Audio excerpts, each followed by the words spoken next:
Lecture number 8।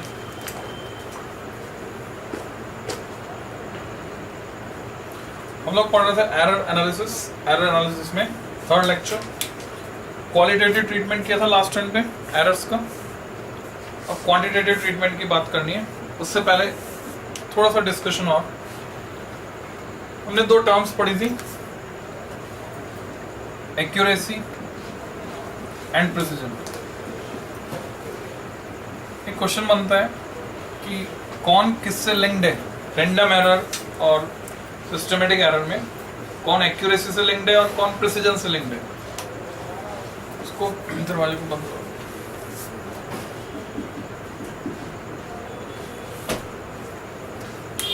तो अगर तुमसे पूछा जाता है कि एक्यूरेसी और प्रिसिजन कब ज्यादा होगा, रैंडम एरर कम होने पर कौन सा ज्यादा होगा और सिस्टमेटिक एरर कम होने पर कौन सा ज्यादा होगा। तो सिंपल सा लॉजिक है। अगर सिस्टमेटिक एरर की बात करें हम, जैसे मैंने एग्जांपल दिया था तुमको कि वेइंग मशीन के पास तुम खड़े हो, वेइंग मशीन जो है अभी वो दो वेइंग मशीन है सपोज, एक जो है अभी तुम उसके ऊपर खड़े नहीं हुए, वो रीडिंग दे रही है 1/2 kg, दूसरी दे रही है 3/4 kg, अभी तुम उस पर खड़े नहीं हुए। तो तुम्हें पहले से पता है कि एक में 0.5 kg का एरर है, दूसरे में 0.75 kg का एरर है, और जब तुम उस पर खड़े होगे तो क्या होगा, जो भी तुम्हारी रीडिंग आएगी, जो भी वेट आएगा, कौन सी वेइंग मशीन से ज्यादा सही मिलेगा, जिसमें 0.5 kg है, उसमें कम एरर है। ये कौन सा एरर है, सिस्टमेटिक एरर। सिस्टमेटिक एरर कम हुआ तो कौन बढ़ गया, एक्यूरेसी या precision. Closeness to true value बढ़ी या डिग्री ऑफ रिपीटेबिलिटी बढ़ी। क्लोजनेस टू, इसका मतलब accuracy is linked with systematic error. अब बात करते हैं रैंडम एरर की। अगर किसी क्वांटिटी में रैंडम एरर है, random error randomly positive negative दोनों साइड होते हैं। अगर रैंडम एरर ज्यादा है तो उस क्वांटिटी में वेरिएशन ज्यादा होगा। वेरिएशन ज्यादा होगा तो बार बार सेम वैल्यू मिलने के चांसेस कम होंगे कि ज्यादा होंगे, बार बार सेम रीडिंग आने के चांसेस कम होंगे कि ज्यादा होंगे। अगर वेरिएशन ज्यादा है तो बार बार सेम रीडिंग आने के चांसेस कम होंगे, प्रिसिजन कम हो जाएगा। यानी रैंडम एरर अगर ज्यादा है तो प्रिसिजन कम हो जाएगा। So precision is associated with random error. तो एक छोटा सा क्वेश्चन इस पे बनता है, कंसेप्ट तुम्हारा क्लियर होना चाहिए कि कौन सा एरर किससे लिंक्ड है। तो सिस्टमैटिक एरर लिंक्ड है एक्यूरेसी के साथ, रैंडम एरर लिंक्ड है प्रिसिजन के साथ।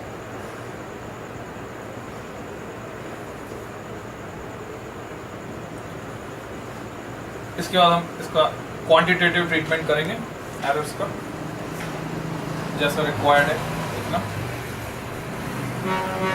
हेडिंग लगा सकते हो, क्वांटिटेटिव ट्रीटमेंट।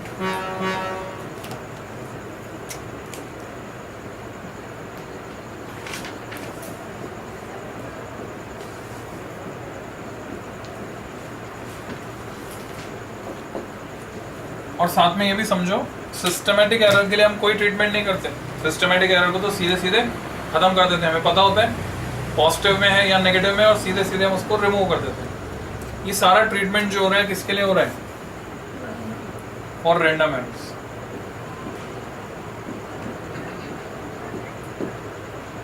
रैंडम एरर के लिए क्वांटिटेटिव ट्रीटमेंट। मान लो तुमने कोई ऑब्जर्वेशन लिया, फॉर एग्जांपल इस पेन की लंबाई को नापा, कितनी बार नापा, n बार नापा, तो तुमने n ऑब्जर्वेशन लिए लेंथ के। मान लो ये ऑब्जर्वेशन आए A1 A2 A3 A4 up to AN। तो जो मोस्ट एक्यूरेट वैल्यू बोलना सही होगा या मोस्ट प्रिसाइज वैल्यू सोच के बताना है तुमको, जो most accurate oblique most precise value आएगी वो कैसे मिलेगी हमको, मीन निकालने पर। तो वो मोस्ट एक्यूरेट होगी कि मोस्ट प्रिसाइज होगी। जब हम मीन निकालते हैं तो कौन सा एरर मिनिमाइज होता है, रैंडम एरर। और रैंडम एरर मिनिमाइज होगा तो क्या बढ़ेगा, तो भले किताब में लिखा हो most accurate, correct data is most precise. लिखोगे let we take an observations, let we take an observations of a measurand measurand यानी जिसे नापना चाहते हैं. Let we take an observations of a measurand, comma, which comes to be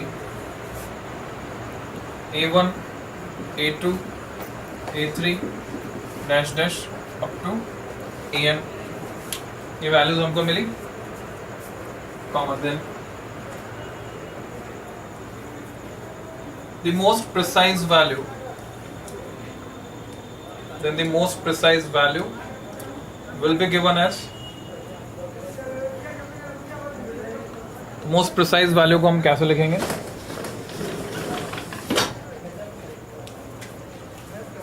A subscript m equal to, summation notation में use करता हूं, 1/n sigma AI, I equal to 1 to n, ऐसा लिख सकता हूं. इसका मतलब होता है A1 plus A2 plus A3 plus up to AN divided by n. तो इसको मानेंगे हम most precise value.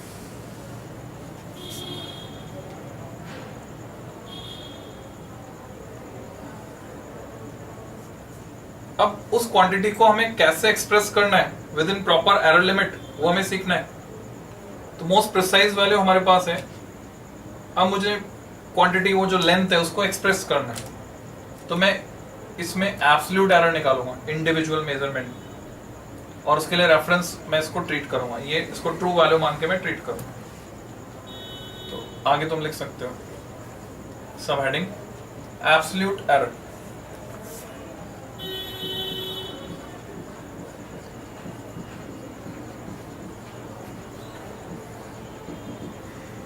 Dash, it is given as difference of mean value and individually measured value.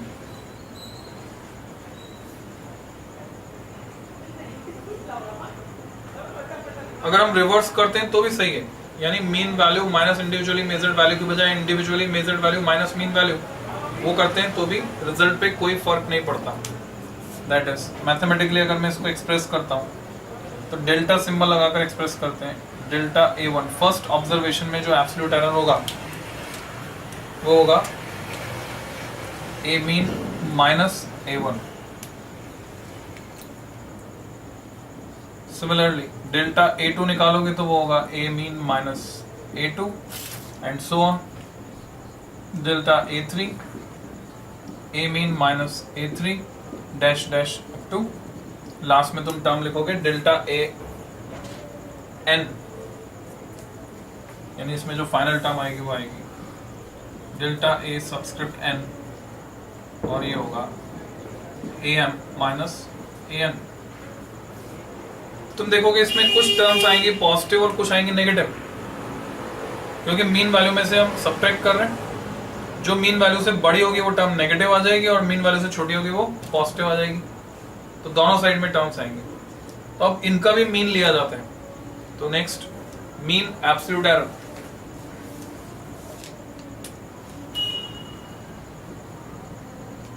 Mean absolute error, इसको दिखाते हैं हम symbol delta A subscript m से.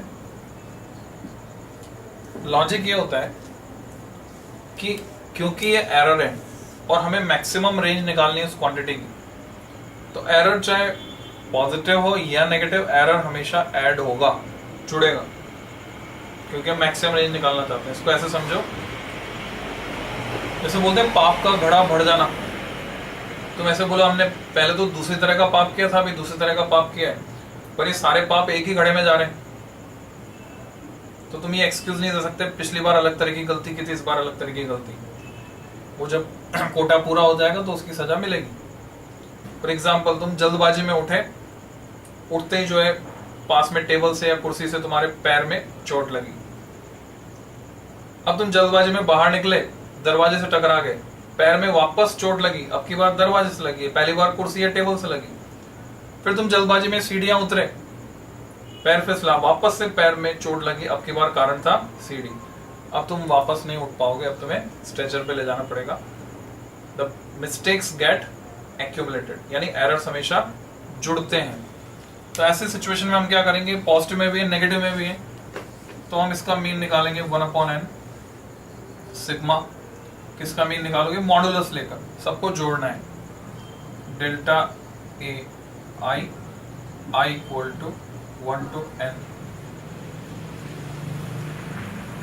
तो इसका मतलब हुआ delta A1 plus delta A2 plus delta A3, इन सबका मॉड, चाहे नेगेटिव हो चाहे पॉजिटिव, सबको जोड़ना है, divided by n।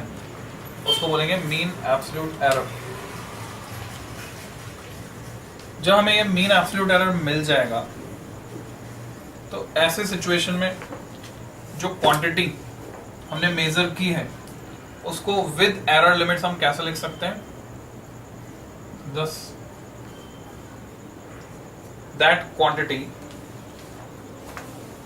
can be expressed as a equal to a mean plus minus delta a mean। ये उसको लिखने का तरीका हो जिसमें इसका मतलब ये है कि ये जो क्वांटिटी A है ये एक रेंज में है, A mean minus delta A mean से बड़ी है, A mean plus delta A mean से छोटी है। इस रेंज में इसकी वैल्यू लाई करेगी, बराबर या बड़ी, बराबर या छोटी, दिस इज द रेंज। तो इससे हमें मैक्सिमम वेरिएशन मिलता है। कई न्यूमेरिकल करने में जब हमारे पास नंबर ऑफ ऑब्जर्वेशंस नहीं होते, नंबर ऑफ ऑब्जर्वेशंस अवेलेबल हैं, तब तो क्या करेंगे, ये तरीका है। पर कई बार जब हमारे पास नंबर ऑफ ऑब्जर्वेशंस नहीं है तब तरीका हमारा बदल जाता है कैलकुलेशन का। मान लो मैंने सिर्फ एक ही ऑब्जर्वेशन लिया पर मैं एक्सप्रेस इसी फॉर्मेट में करना चाहता हूं। जैसे इस पेन की लंबाई को मैंने नापा और ये लंबाई है 15.4 सेंटीमीटर। जिस इंस्ट्रूमेंट से मैंने नापा है वो है स्केल, ऑर्डिनरी स्केल। उसका लीस्ट काउंट है 1 मिलीमीटर। तो मैं अगर इसकी लेंथ को एक्सप्रेस करूं ऐसे 15.4, मैं जानता हूं मेरे से नापने में जो मैक्सिमम मिस्टेक हो सकती है वो कितनी है, half of the least count. फिर दोनों कंसेप्ट चलते हैं, least count and half of the least count. कहाँ लीस्ट काउंट लेते हैं, कहाँ half of the least count लेते हैं, वो मैं पहले क्लियर किया था, इसको और क्लियर करूंगा। तो प्लस माइनस से नापने में जो हमसे मिस्टेक हो सकती है half of the least count. 1 millimetre का आधा 0.5 मिलीमीटर, सेंटीमीटर में एक्सपेक्ट करो 0.05, तो प्लस माइनस 0.05। कौन सा फॉर्मेट आ गया, ये फॉर्मेट आ गया।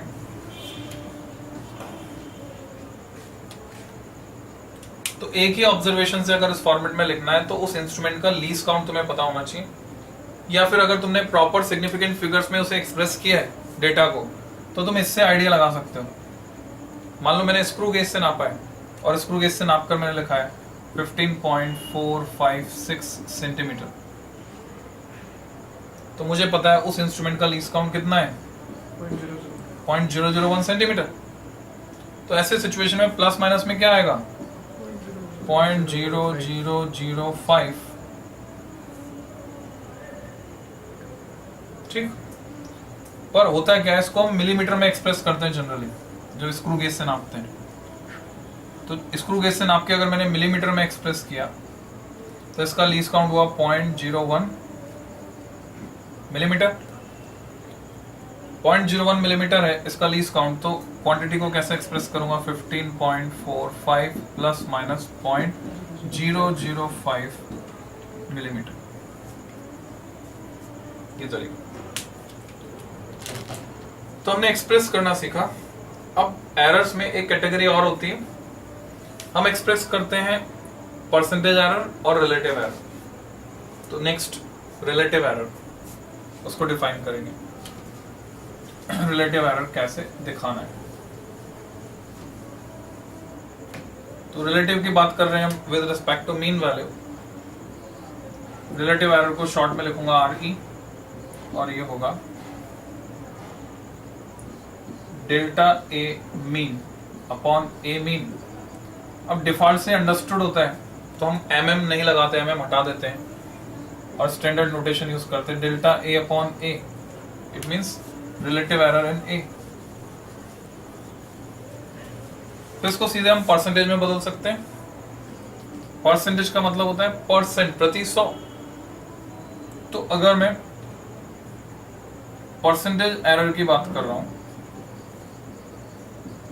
तो रिलेटिव एरर प्रति 100 लिखने वाला हूं तो 100 से मल्टीप्लाई भी करना पड़ेगा, यानी delta A upon A into 100%, ये हो गया परसेंटेज एरर।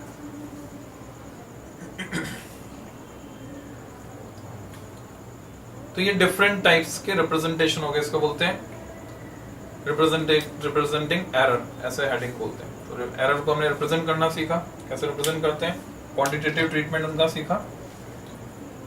इसमें एक तरह का एरर तुम्हें और सीखना होता है, जब तुम एक्सपेरिमेंट करते हो तो तुम एक्सप्रेस करते हो एक्सपेरिमेंटल एरर, तो उसको फॉर्मूले की फॉर्म में लिखेंगे एक्सपेरिमेंटल एरर।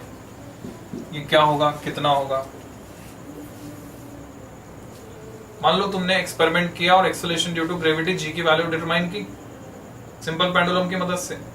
जी की वैल्यू जो आई, हम जानते हैं थ्योरेटिकल वैल्यू हमारे पास अवेलेबल है 9.8 मीटर पर सेकंड स्क्वायर। तुमने जो निकाली वो वैल्यू आई 10। तो नापने में जो गलती हुई कैसे निकालेंगे, एक है हमारे पास प्रैक्टिकल वैल्यू, एक है थ्योरेटिकल वैल्यू। तो इसका फॉर्मूला बनता है, हम थ्योरेटिकल वैल्यू को रेफरेंस लेकर ट्रीट करते हैं, उसको बेस मानते हैं, सही वैल्यू ट्रू वैल्यू मानते हैं। तो एक्सपेरिमेंटल एरर ऐसे निकालते हैं, theoretical value minus practical value. तो इससे क्या मिल जाएगा, डेविएशन मिल जाएगा। मैथमेटिक्स में बोलते हैं कितना विचलन, डेविएटेड, कितना डिपार्टेड है वैल्यू, किसके रिस्पेक्ट में, थ्योरेटिकल वैल्यू इनटू 100%, परसेंटेज में एक्सप्रेस करेंगे। तो theoretical value minus practical value into theoretical value into 100%। तो अगर मान लो तुम्हें 10 मिला था तो नेगेटिव में भी आ सकता है, पॉजिटिव में भी आ सकता है एक्सपेरिमेंटल एरर। अगर मैं 10 निकालने पर कैलकुलेट करता हूं तो 9.8 minus 10 upon 9.8 into 100%, this will be the experimental error. अब एक्सपेरिमेंट में तुम्हारे लिए बाउंडेशन होती है, ये experimental error with in limits आना चाहिए। लिमिट्स कैसे तय करते हैं उसका भी तरीका है।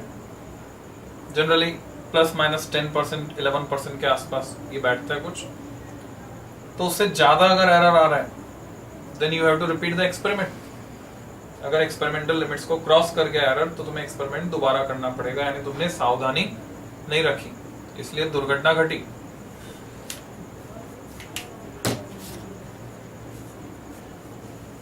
अब ये एरर प्रोपेगेट कैसे करते हैं कैलकुलेशन में। जैसे सिग्निफिकेंट फिगर्स में हमने देखा था एडिशन सब्ट्रैक्शन में क्या होता है, मल्टीप्लिकेशन डिवीजन में क्या होता है, वैसे हमें सीखना है ये एरर जब हम कैलकुलेशन करेंगे तो कैलकुलेशन में कैसे प्रोपेगेट करेंगे, या इनको कंबाइन कैसे किया जाएगा एडिशन सब्ट्रैक्शन में, multiplication division. So next article heading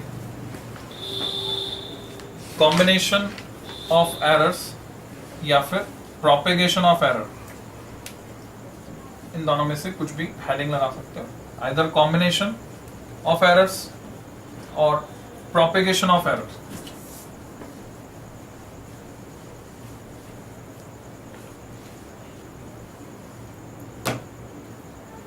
तो फॉर्मूला डिराइव मैं नहीं करवा रहा हूं तुमको, मैं सीधे तुम्हें स्टेटमेंट दे रहा हूं कैसा होगा क्या होगा, कैसे होने पे क्या होगा। फर्स्ट केस, पहले तो हम गिवन की बात करें, फिर first second third fourth case. मान लो गिवन है कुछ क्वांटिटीज, क्या क्या गिवन है, क्वांटिटी ए है जिसे नापा गया इस तरह से a plus minus delta A, ये क्वांटिटी है, कंपोनेंट क्वांटिटी जिसको एडिशन सब्ट्रैक्शन में पार्टिसिपेट करना है। b है b plus minus delta b, understood है। a है a की मीन वैल्यू, डेल्टा है उसकी मीन एब्सोल्यूट एरर, उसका b की मीन वैल्यू, b का मीन एब्सोल्यूट एरर। देन अब कंडीशन लगाते हैं, इन केस ऑफ एडिशन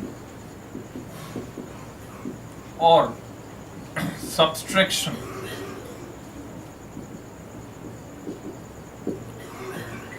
एडिशन या सब्ट्रैक्शन के केस में क्या होगा। इसका मतलब है कि जो रिजल्टेंट क्वांटिटी z है,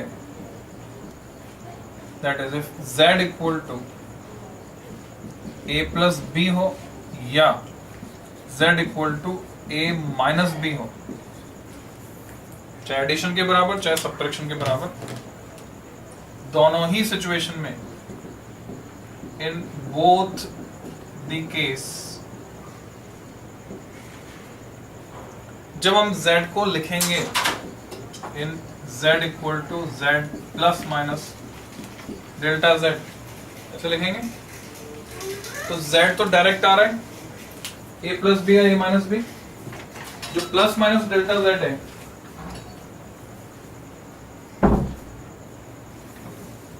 वो हमें पता करना है। तो z तो a प्लस बी के बराबर या a माइनस बी के बराबर हो जाएगा डेल्टा z, इसको इस तरह से लिख सकते हैं, चाहे वो एडिशन हो चाहे सब्ट्रैक्शन हो, एरर ऑलवेज गेट एडेड। तो delta z plus minus delta z होगा प्लस माइनस, a में error delta a plus b में एरर डेल्टा b, ऐसा।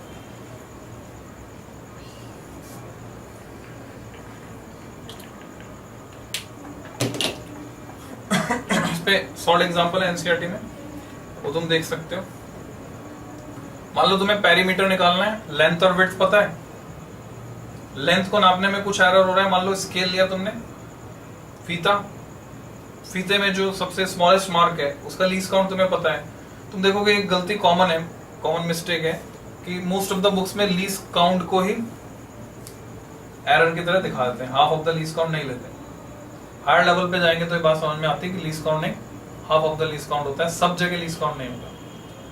तो मान लो हम कॉमन बुक्स में जो दे रखा है उसकी बात करें, तो तुमने जो फीता लिया, लंबाई नापी 1 मीटर, और उसमें एक जो डिवीजन है वो मान लो 1 सेंटीमीटर का है, तो नापने में जो एरर होगा वो कितना होगा, 1 सेंटीमीटर का, ऐसे मानेंगे, एक डिवीजन के बराबर मानेंगे।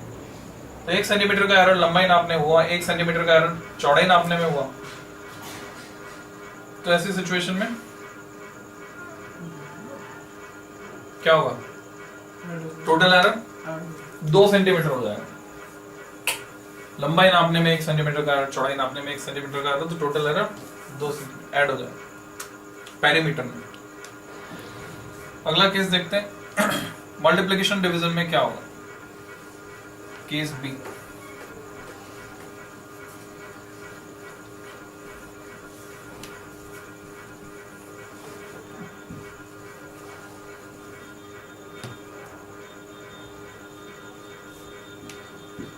इन केस ऑफ प्रोडक्ट और क्वोशन या मल्टीप्लिकेशन और डिवीजन,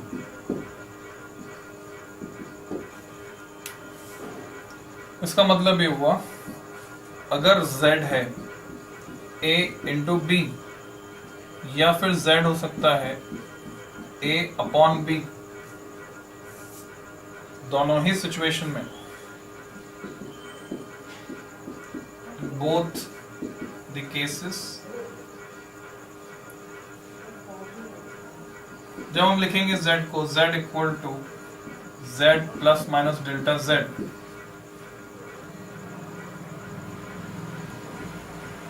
जो plus minus z delta z होगा वो डायरेक्टली नहीं मिलेगा तुमको, तुम्हें मिलेगा plus minus delta z upon z, यानी रिलेटिव एरर्स लिंक होते हैं, एब्सोल्यूट एरर्स लिंक नहीं हो पाते। तो plus minus delta z upon z जो होगा वो बराबर होगा प्लस माइनस, चाहे मल्टीप्लाई हो रहा है चाहे डिवाइड हो रहा हो, दोनों सिचुएशन में plus minus delta a upon a plus delta b upon b। Resultant quantity में रिलेटिव एरर इंडिविजुअल क्वांटिटीज में रिलेटिव एरर्स के सम के बराबर होता है, ऐसा होता है। जैसे तुम्हें मास भी दिया हुआ है, वॉल्यूम भी दिया हुआ है, डेंसिटी निकालनी, मास में कुछ एरर है, वॉल्यूम में कुछ एरर है, और डेंसिटी में एरर निकालना है, तो डिवीजन का केस हो गया। तुम क्या करोगे, मास में रिलेटिव एरर निकाल लोगे, वॉल्यूम में रिलेटिव एरर निकाल लोगे, तो डेंसिटी में रिलेटिव एरर मिल पाएगा। अब रिलेटिव एरर से तुम्हें एब्सोल्यूट एरर में कन्वर्ट करना है, मीन एब्सोल्यूट एरर में। तो जो ये क्वांटिटी आई, डेंसिटी आई, डेंसिटी अलग से कैलकुलेट करोगे, मास अपॉन वॉल्यूम, इससे तुम्हें मल्टीप्लाई करना पड़ेगा उसको, तब तुम्हें प्लस माइनस डेल्टा z मिलेगा। कैलकुलेट होगा plus minus delta z upon z अब z से मल्टीप्लाई करोगे तो तुम्हें मिलेगा प्लस माइनस डेल्टा z। ऐसा होगा। नेक्स्ट केस, इसका भी सॉल्व एग्जांपल एनसीईआरटी से देखोगे, इसमें सॉल्व करके कोई प्रॉब्लम आएगी तो पूछोगे। उसमें एक सिचुएशन और है, resistance in series and parallel, वो इंपॉर्टेंट है। सीरीज में तो आसान है, रेजिस्टेंस जो होते हैं जुड़ जाते हैं R1 प्लस R2, और पैरेलल में हो जाता है R1 R2 upon R1 plus R2। उसमें ट्रीटमेंट कैसे वो तुम्हें समझ के आना, एनसीईआरटी में नहीं आएगा तो पूछोगे। तीसरा केस, पावर फंक्शन। पावर की फॉर्म में तो क्या होगा, यानी अगर z है a की पावर m इंटू b की पावर n, या फिर z है a की power m divided by b की पावर n, दोनों ही सिचुएशन में, इन बोथ द केसेस, जब हम इनको रिलेट करते हैं, in z equal to z plus minus delta z, relative errors फिर से रिलेट होंगे, plus minus delta z upon z बराबर होगा प्लस माइनस, जो पावर होती है मल्टीप्लाई हो जाती है, m times delta a upon a plus n times delta b upon b। ये फॉर्मूला है इसका। तो यहां से फिर से हमें रिलेटिव एरर ही मिलने वाला है, और रिलेटिव एरर से वापस कन्वर्ट करना है तुम्हें डेल्टा z में, तो क्या करना पड़ेगा, z से मल्टीप्लाई करना पड़ेगा, उस क्वांटिटी से रिस्पेक्टिव क्वांटिटी से मल्टीप्लाई करना पड़ेगा। इसमें मोस्ट कॉमन क्वेश्चन है 11th में, हर बार स्कूल एग्जाम में पूछा जाता है, वो क्वेश्चन मैं तुम्हें करवा रहा हूं।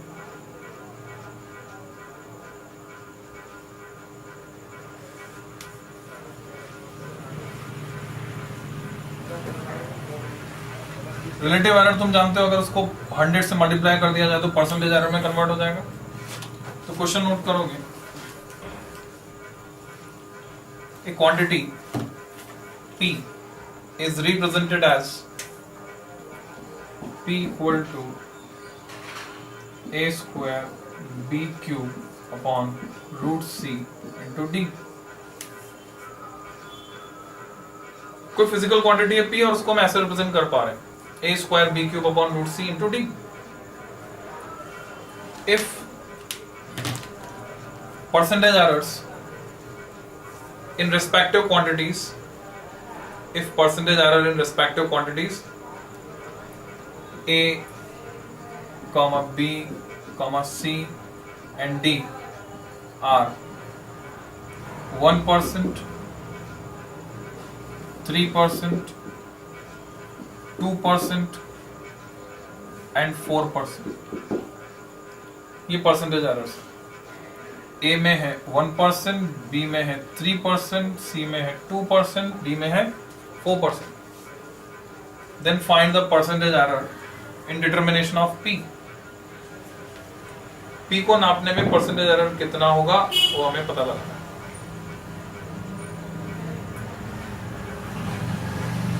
तो एरर एनालिसिस के हिसाब से तुम्हें इसको लिखना आना चाहिए। तो लिखने का तरीका क्या होगा, हम ऐसे लिखेंगे, delta P upon P equal to, जो पावर है वो आगे मल्टीप्लाई हो जाएगी, यानी plus minus delta P upon P. अगर मैं परसेंट में लिखना चाहता हूं तो इंटू 100%, और इसकी वैल्यू बराबर होगी दूसरी साइड में a की पावर 2 आगे मल्टीप्लाई होगी twice delta a upon a into 100%, b की power 3 times delta b upon b into 100%, root C का मतलब होता है पावर हाफ, डिनोमिनेटर में उससे कोई फर्क नहीं पड़ने वाला, plus half times delta c upon c into 100%, plus d की power 1 delta d upon d into 100%। अब वैल्यूज रख दो, delta a upon a into 100% is 1%, twice of 1% plus thrice of 3% plus half of 2% plus 4%। क्या result आ गया, 2 plus 9 plus 1 plus 4, 16%। वो जो question NCERT में या जो तुम्हारे स्कूल एग्जाम में आता है उसका आंसर आता है 13%। डेटा इस तरह से होते हैं कि वो आंसर आता है 13%। ये हुई बेसिक नॉलेज। अब इसमें हम जाएंगे एडवांस थोड़ा सा। ये बिल्कुल बेसिक है। एडवांस जाने के लिए पहले जरूरत है कि तुम एनसीईआरटी से जो बेसिक क्वेश्चन है उनकी प्रैक्टिस कर लो अच्छे से। तो घर पे जाकर एनसीईआरटी खोलना और एनसीईआरटी 11 की एनसीईआरटी में से एरर के लिमिटेड क्वेश्चंस हैं वो सारे करना, पहले सॉल्व करना फिर अनसॉल्व करना। उसके बाद नेक्स्ट क्लास में कल डिस्कस करेंगे। आज के लिए काफी।